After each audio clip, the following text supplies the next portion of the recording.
How can we navigate challenging situations in the workplace? I'm Veronica Dudo. Women's Biz Leaders starts now.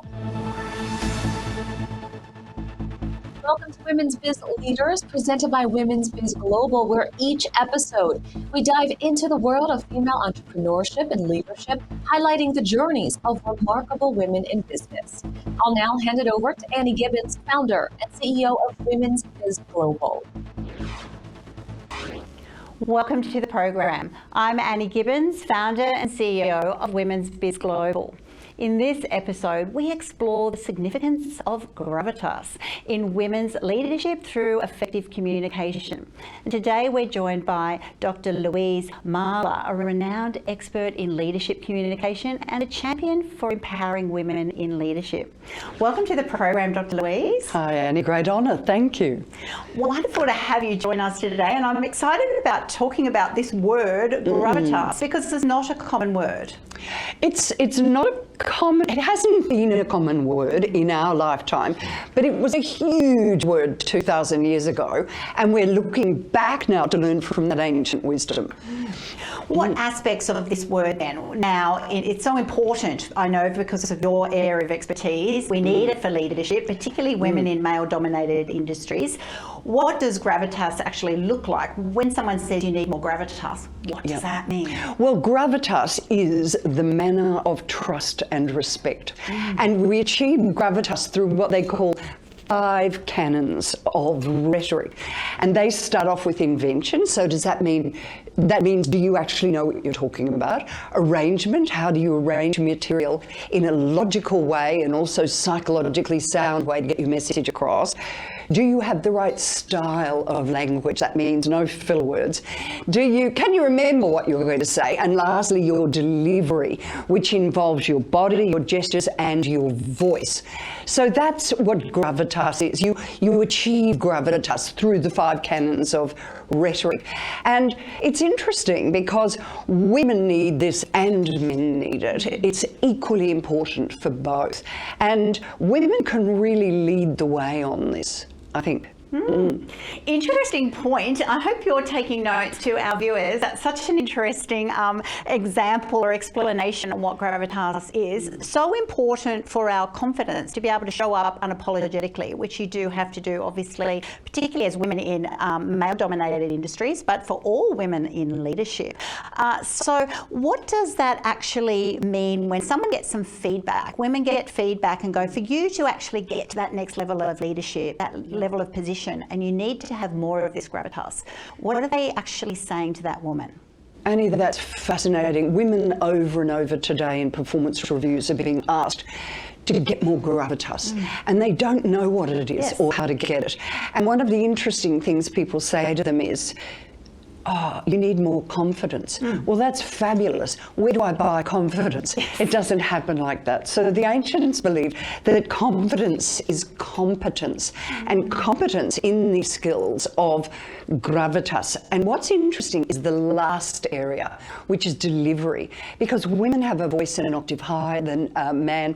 We look different, we move differently. And that's where the area where people have said, oh, can women have gravitas? Well, of course they can. Yes. The ancients would say that the key here is to bring your very best. So we need to work on our best, not pander to perception, but just become our best selves in terms of the way we manage our body, the way we manage our hands, the way we manage our voice. Discover your best, and it involves a change program, knowing your habits, knowing what you need to do, and then practice, practice, practice, practice. That's right, because practice makes permanent, not necessarily perfect. So we want to make sure that we're doing the right thing. Many women shy away from showing up as your true self, though. So it can be an inhibitor. What do you see as the main challenges for women from a communication perspective in these work roles? Well, people are overpowered there are three areas, in fact. Interruption. I hear that over and over again. And there are techniques for this. I call it the baton technique. And the baton technique is like a baton race, where someone is holding a baton. That's the communication. How do you get the baton? Well, what they do is a baton race is the person starts to run. In communications, that means they're running, you start to run as well. In communication, what that means is you need to start to breathe. Right. And then when they have that gap, you dive in, grab the baton. The issue is once you've got the baton, you need to run. So this is a technique, I call it the baton technique. And we don't know what technique to use. The next one is that actually aggressive behaviour. And people will ask me, if a man is sitting back wide like this with his legs spread, am I supposed to mirror that? No, you're not supposed to mirror that. And what do we do? Well, you need to be able to hold your neutrality and know your skills to be professional, and there are clearly defined skills. And the last challenge that I think women face is ostracisation. So they're just left out of meetings, left out of the conversation. So Dr. Louise, how do you help women specifically improve their presence and their influence in the work environment? Right, well, it's a matter of actually looking at what are you doing now? What are your habits? People believe that they do what they do and that's natural. Nothing's natural, it's habitual. So what are you doing with your breath? What are you doing with your posture? What are you doing with your gestures? How do you initiate sound? How do you make that interesting? What's the arrangement of your material? What are your memory techniques? All of these things. And we define that and then say, I've got some other ideas. Here are some things that you can add to your repertoire and possibly make some tweaks. And then we begin to incorporate that into their lives and what they need to do. It's fascinating that you said we just think what we do is natural and that's just the way it is. And I'm sure that must be so confronting for people when they suddenly think, no, let's actually look at the way you communicate, how you behave. It may be natural, but there are skills that you can learn. This is a skill development area, definitely. It starts at the very beginning, and the very beginning is how we breathe. And humans are the worst breathers on the planet. And so many people, especially under stress, are putting their breath high into their body. This is a catastrophe in an executive role. One will look tense, sound tense, and actually you don't get enough oxygen for your brain to work. So getting the breath under control and down is step number one.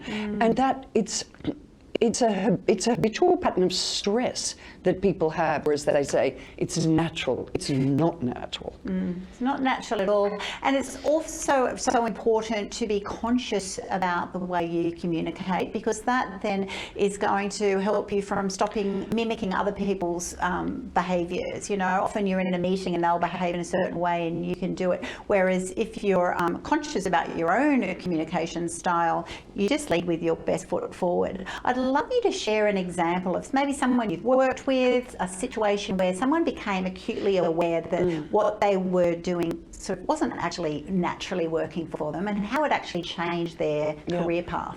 Well, Annie, millions of examples, going from actually getting a job to getting into a job, and what you do with your start, how you manage your staff, how you then become part of the exec team and manage town halls, how you then go out and present to huge groups, and how you do media.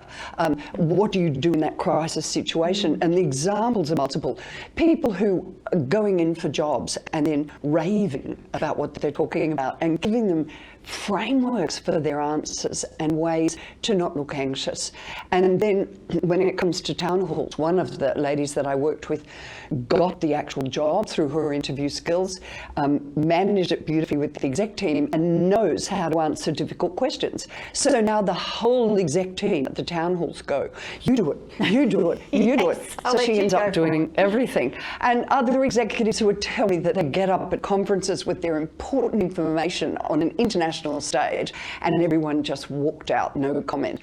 Moving from that to being somebody who is mobbed at the end, literally mobbed by people who go, oh, tell me more, give me your contact.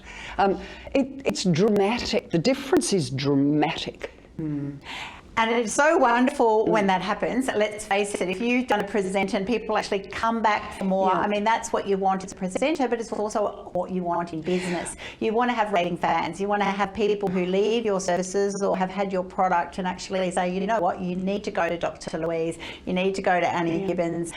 It's going to really help you massively transform in the area that you're in. And you know, Annie, there's two sides to it. It's not just actually in the results of what you're doing, but actually in how you're feeling. So this is what builds confidence. Yes. By having the confidence, you build the confidence, and it's hugely rewarding individually as personal development.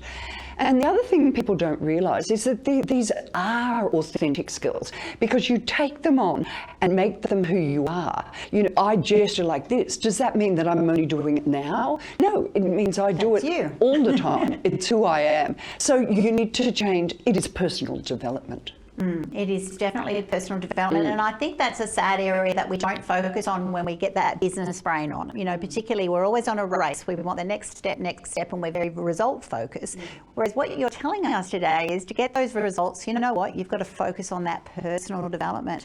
I love what you've shared on the result is that confidence, but you're not going to get that confidence easily if you don't do the work, right? And I think that's been really refreshing. Time and time again, people go, I want to be more confident, but it just doesn't, what is the magic recipe? It doesn't just happen. How do you find people learn the best in this area that you coach them in? Is it through video? Is it watching themselves back? Is it getting 360 degree assessment, other people's perspectives? How do actually people go through this process? Well, great question, because I think we've been led down the garden path. I don't believe in video at all as a form of feedback. I believe that is cruelty to dumb animals. Who doesn't have a video in the drawer that you drag out 5 years later and go, no, I can't watch it.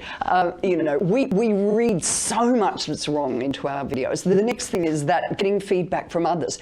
So often the people around us don't know what to feedback on. They don't know.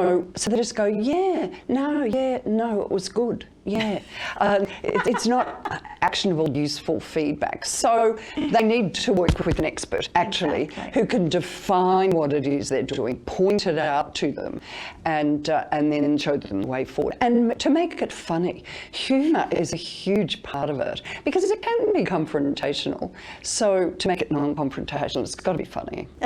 Absolutely, we all want to have fun along the way, and when you can laugh at yourself, but it's also a big journey of finding yourself in this process. It's finding your voice, finding your mannerisms, being aware of them, finding out how you want to show up confidently in the future, moving forward. And I love that piece of advice, that it's often not the people around you who are going to be your best critics. You know, they're not on your path, or they'll say, you're doing great, Dr. Louise, and you're like, I don't want to hear that.